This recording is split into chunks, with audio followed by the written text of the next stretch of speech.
नमस्ते प्यारे बच्चों, हिंदी व्याकरण के अंतर्गत समास भाग 2 के इस वीडियो में आप सभी का स्वागत है। पिछले वीडियो में हमने द्वंद्व समास और द्विगु समास के बारे में जानकारी प्राप्त की। आइए उसी का एक छोटा सा रिवीजन कर लेते हैं। सबसे पहले जानते हैं द्वंद्व समास क्या है। द्वंद्व समास वह समास है जिसके दोनों पद प्रधान होते हैं, जिसमें दोनों पद संज्ञा होती है, सामासिक विग्रह करते समय योजक शब्दों का प्रयोग किया जाता है और समस्त पद बनाते समय योजक चिन्हों का प्रयोग किया जाता है। समस्त पद बनाते समय योजक चिन्हों का प्रयोग किया जाता है और सामासिक विग्रह करते समय योजक चिन्हों का लोप हो जाता है। उसकी जगह पे और या आदि का प्रयोग किया जाता है। ये दोनों पद जोड़े में होते हैं। दूसरा हम लोग पढ़े थे द्विगु समास। द्विगु समास क्या है? द्विगु समास में पहला पद संख्यावाची विशेषण, दूसरा पद प्रधान होता है और उसका समस्त पद किसी समूह या किसी समाहार का बोध कराता है। ध्यान रखना है, पहला पद संख्यावाची विशेषण होगा, गिनती से शुरू होगा, जैसे चौराहा, चारपाई, दोपहर। अगर ऐसा कोई शब्द आ रहा है तो आप समझ जाओगे वो कौन सा समास है, द्विगु समास है। उसका सामासिक विग्रह करते समय का समाहार का समूह का प्रयोग किया जाता है। प्यारे बच्चों, अब चलते हैं समास के तीसरे प्रकार कर्मधारय समास की तरफ। कर्मधारय समास में ऐसा क्या है जो अन्य समास से भिन्न है? तो कर्मधारय समास वह समास है जिसका पहला पद विशेषण तथा दूसरा पद विशेष्य होता है, अथवा एक पद उपमान तो दूसरा उपमेय होता है। इसका सामासिक विग्रह करते समय रूपी के समान है जो का प्रयोग किया जाता है, उसे कर्मधारय समास कहते हैं। तो प्यारे बच्चों, कर्मधारय समास किसे कहते हैं? कर्मधारय समास वह समास होता है जिसका एक पद विशेषण तो दूसरा विशेष्य होता है, अथवा एक पद उपमान तो दूसरा उपमेय होता है। इसका सामासिक विग्रह करते समय रूपी के समान है जो का प्रयोग किया जाता है। इसमें समस्त पद में एक विशेषण तो दूसरा विशेष्य होता है। अब आपके मन में सवाल उठ रहा होगा कि विशेषण और विशेष्य क्या है और उपमेय और उपमान क्या है। तो विशेषण हम लोग पहले वीडियो में पढ़ चुके हैं, फिर एक बार बता देती हूँ मैं आपको कि संज्ञा या सर्वनाम की विशेषता बताने वाले शब्द को विशेषण कहते हैं। संज्ञा या सर्वनाम की विशेषता बताने वाले शब्द को विशेषण कहते हैं। विशेष्य क्या होता है? जिसकी विशेषता बताई जाए उसे विशेष्य कहते हैं। जिसकी विशेषता बताई जाए उसे विशेष्य कहते हैं। ऐसे ही उपमान और उपमेय। उपमान में जिससे उपमा दी जाती है उसे उपमान कहा जाता है। उपमेय जिसकी उपमा दी जाती है उसे उपमेय कहा जाता है। अब आपको मैं ये चारों शब्दों को स्पष्ट कर दी हूँ, इनके अर्थ को, कि उपमेय और उपमान क्या है और विशेषण और विशेष्य क्या है। हम उदाहरण के माध्यम से भी इसको समझेंगे। अब देखिए उदाहरण के माध्यम से, यहाँ पे ये समस्त पद है, ये सामासिक विग्रह है। समस्त पद में देखेंगे, समस्त पद में एक विशेषण है तो दूसरा विशेष्य है। और सामासिक विग्रह करते समय आप देखेंगे नीला है जो गगन, यहाँ गगन की विशेषता बता रहा है। गगन कैसा है? नीला है। तो नीला क्या हो गया आपका? विशेषण और गगन आपका विशेष्य। दूसरा है आपका महात्मा। महान है जो आत्मा, यहाँ पर भी आत्मा की विशेषता बता रहे हैं कि आत्मा कैसी है? महान है। इसलिए महान क्या हो गया आपका? विशेषण और आत्मा आपकी विशेष्य। अगला है काली मिर्च। काली आपकी विशेषण और मिर्च आपकी विशेष्य। काली है जो मिर्च, अब यहाँ पे मिर्च आपकी विशेष्य और मिर्च की विशेषता बता रहा है। मिर्च कैसी है? काली है, इसलिए काली आपकी क्या हो गया? विशेषण और मिर्च आपकी विशेष्य। मुख्याध्यापक, मुख्य है जो अध्यापक। अब अध्यापक यहाँ पे देखेंगे मुख्य अध्यापक। मुख्य आपका क्या है? विशेषण और अध्यापक आपका विशेष्य। अब यहाँ पे अध्यापक की विशेषता बताई जा रही है कि अध्यापक सभी अध्यापकों में क्या है? वो मुख्य है। इसलिए मुख्य आपका क्या हो गया? विशेषण और अध्यापक आपका विशेष्य। महादेव, महान है जो देव। अब यहाँ पे देखेंगे महादेव, महा आपका विशेषण और देव आपका विशेष्य। महान है जो देव। अब यहाँ पे देव की विशेषता बताई जा रही है। देव सभी देवों में क्या है? महान है, इसलिए महान आपका क्या हो गया? विशेषण और देव आपकी विशेषता। इस प्रकार हम लोग देखें कि किस तरह से विशेषण और विशेष्य होता है समस्त पद में, और समासिक विग्रह करते समय भी हम देखें कि किस प्रकार यह स्पष्ट हो जा रहा है। अब हम देखेंगे उपमान और उपमेय में समस्त पद क्या है और विग्रह कैसे किया गया है। अब देखेंगे कमल नयन, यहाँ पे कमल क्या आपका उपमान और नयन आपका उपमेय। कमल के समान नयन, नयन की उपमा किससे दी गई है? कमल से। नयन किसके समान है? कमल के समान है, इसलिए कमल क्या हो गया आपका उपमान और नयन आपका उपमेय। हम लोग पढ़ चुके हैं ना, जिससे उपमा दी जाए। नयन की उपमा किससे दी गई है? कमल से दी गई है, इसलिए कमल आपका क्या हो गया? उपमान, और नयन आपका उपमेय। चंद्रमुखी, चंद्रमा के समान मुख, यहाँ पे मुख क्या हो गया आपका? उपमा दी जाए। मुख की उपमा किससे दी गई है? चंद्रमा से, इसलिए चंद्रमा आपका क्या हो गया? उपमान, और मुख आपका क्या हो गया? उपमेय। लौह पुरुष, यहाँ पर भी देखेंगे लौह के समान पुरुष, मतलब पुरुष कैसे है? लौह के समान है, इसलिए लौह आपका क्या हो गया? उपमान, और पुरुष आपका उपमेय। चंद्रवदन, चंद्रमा के समान बदन, बदन कैसा है? चंद्रमा के समान, क्या बताया गया है? चंद्रवदन, चंद्रमा के समान बदन। अब यहाँ पे चंद्रमा आपका क्या हो गया? उपमान, और बदन आपका क्या हो गया? उपमेय। चंद्रमा के समान बदन। प्राण प्रिय, प्राणों के समान प्रिय, प्रिय कैसे है? प्राणों के समान प्रिय है, जो भी जो प्रिय है वो कैसा है? प्राणों के समान प्रिय, इसलिए किससे उपमा दी गई है? प्राणों से। प्राण क्या हो गया आपका यहाँ पे? उपमान, और प्रिय आपका उपमेय। विद्याधन, विद्या रूपी धन, यहाँ पे विद्या क्या हो गया आपका? उपमान, और धन क्या हो गया? उपमेय। इस प्रकार हम लोग कर्मधारय समास में विशेष्य और विशेषण, उपमान और उपमेय के बारे में जानकारी प्राप्त की। कर्मधारय समास में एक पद विशेषण तो दूसरा विशेष्य होगा, अगर विशेषण और विशेष्य नहीं होगा तो उपमेय और उपमान होगा, तो हम समझ जाएंगे वहां पे कर्मधारय समास होगा। तो प्यारे बच्चों, अब चलते हैं समास के चौथे प्रकार तत्पुरुष समास में। तत्पुरुष समास में ऐसा क्या है जो ये सभी समास से भिन्न है, तो इसकी परिभाषा देखते हैं। वह समास जिसका दूसरा पद या उत्तर पद प्रधान हो तथा समस्त पद में विभक्तियों या परसर्गों का लोप हो, उसे तत्पुरुष समास कहते हैं। इसके 7 प्रकार हैं। तत्पुरुष समास में 2 कारकों की विभक्तियों का प्रयोग नहीं किया जाता है। प्यारे बच्चों, तत्पुरुष समास किसे कहते हैं?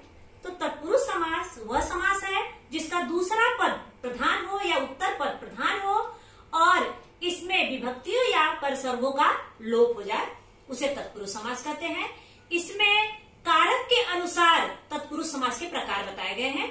उसमें कर्ता कारक और संबोधन कारक को छोड़कर बाकी 6 प्रकार के तत्पुरुष समास हम उन्हीं कारक की विभक्तियों के अनुसार तत्पुरुष समास के बारे में हम अभी जानेंगे कि तत्पुरुष समास के कितने प्रकार हैं और कौन से प्रकार में कौन सी विभक्ति का लोप हो रहा है, और समासिक विग्रह करते समय कौन सी विभक्ति का प्रयोग हम करेंगे। प्यारे बच्चों, अब देखते हैं तत्पुरुष समास के पहले प्रकार को।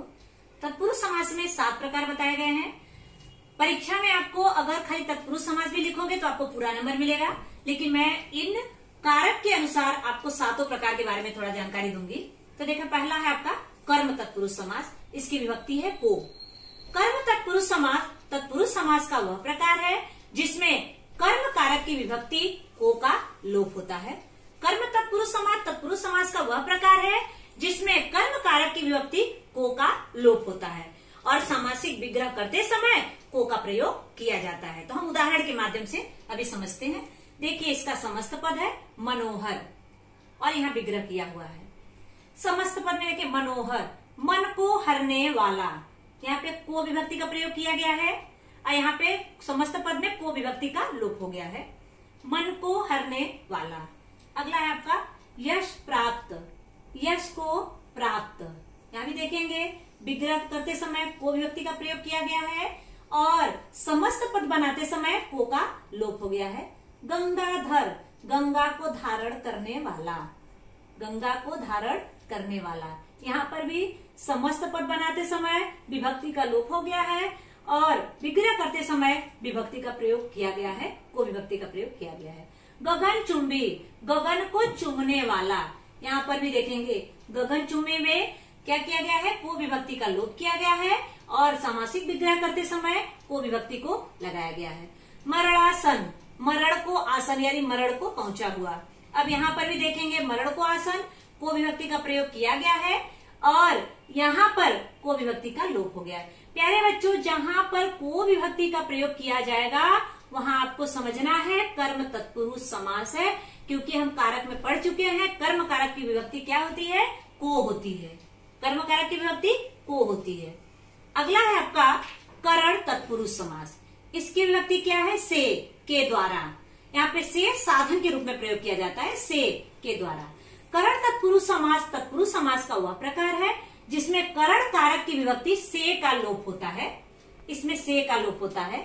जैसे देखेंगे अकाल पीड़ित, अकाल से पीड़ित, अकाल पीड़ित, अकाल से पीड़ित। सामासिक विग्रह करते समय से का प्रयोग किया गया है और समस्त पद बनाते समय से का लोप हो गया है।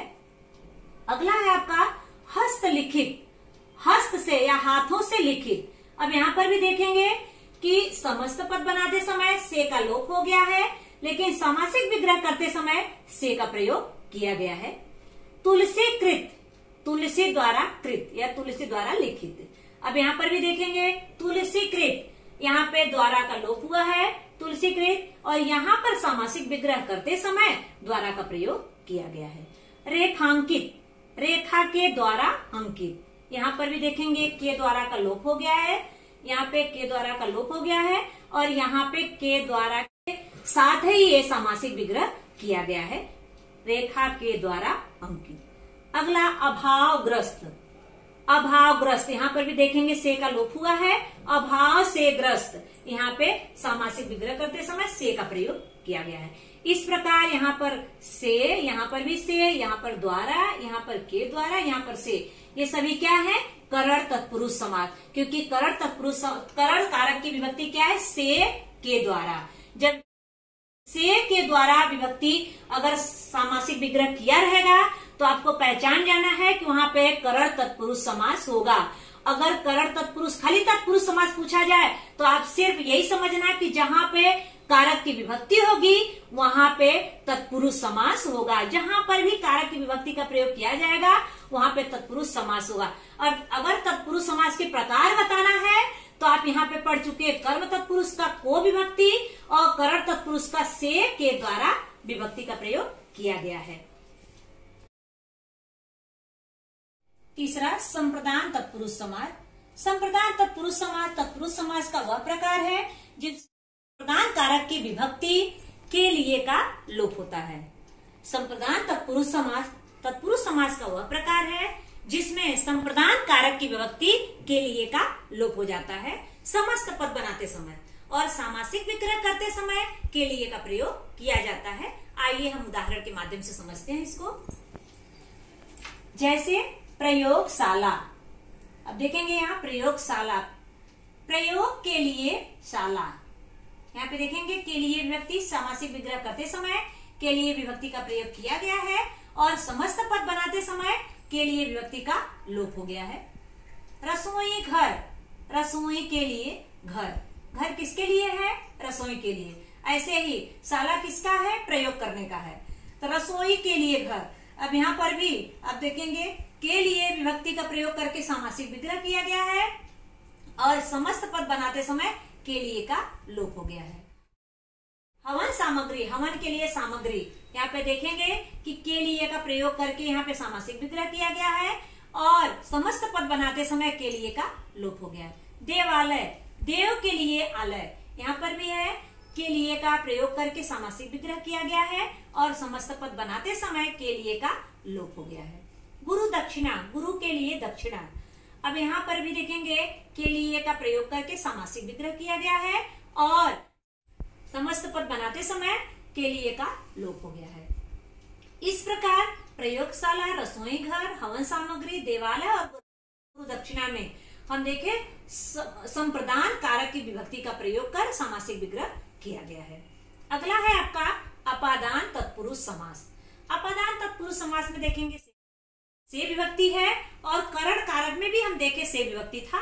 करण कारक में से विभक्ति साधन के रूप में प्रयोग किया जाता है और अपादान तत्पुरुष समास में से विभक्ति का प्रयोग अलगाव के रूप में किया जाता है, क्योंकि अपादान कारक का विभक्ति ही है से, अलगाव के रूप में।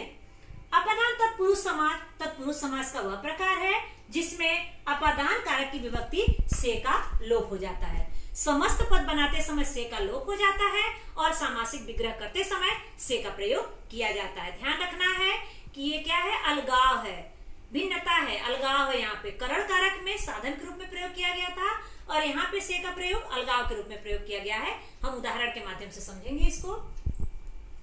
आप देखेंगे रोग मुक्त, जैसे है रोग मुक्त, रोग से मुक्त, मतलब रोग से क्या हो गया, मुक्त हो गया। पथ भ्रष्ट, पथ से भ्रष्ट हो गए, पथ भ्रष्ट मतलब पथ से क्या हो गया, हट गए हैं। सेवा निवृत्त, सेवा से निवृत्त हो गए, रिटायर हो गए, सेवा से अलग हो गए हैं। काम चोर, काम से जीव चुराने वाला। नेत्रहीन, नेत्र से हीन, यहाँ पे जितना भी से का प्रयोग किया गया है वो से का प्रयोग किस रूप में किया गया है, अलगाव के रूप में प्रयोग किया गया है। सामासिक विग्रह करते समय से का प्रयोग किया गया है, समस्त पद बनाते समय से का लोप हो गया है। अगला है आपका संबंध तत्पुरुष समास। इसकी विभक्ति है का, की, के। संबंध तत्पुरुष समास का वह प्रकार है जिसमें संबंध कारक की विभक्ति का, की, के का लोप हो जाता है। संबंध तत्पुरुष समास का वह प्रकार है जिसमें संबंध कारक की विभक्ति का, की, के का लोप हो जाता है समस्त पद बनाते समय और सामासिक विग्रह करते समय का, की, के का प्रयोग करके सामासिक विग्रह किया जाता है। आइए उदाहरण के माध्यम से देखते हैं इसको। आप देखेंगे जैसे गंगा जल, गंगा का जल, गंगा जल, गंगा का जल। यहाँ पे सामासिक विग्रह किया गया है, का प्रयोग किया गया है और समस्त पद बनाते समय का लोप हो गया है। सूर्योदय, सूर्य का उदय, यहाँ पर भी वही हुआ है। अब देखिए सामासिक विग्रह करते समय का प्रयोग किया गया है, समस्त पद बनाते समय का लोप हो गया है।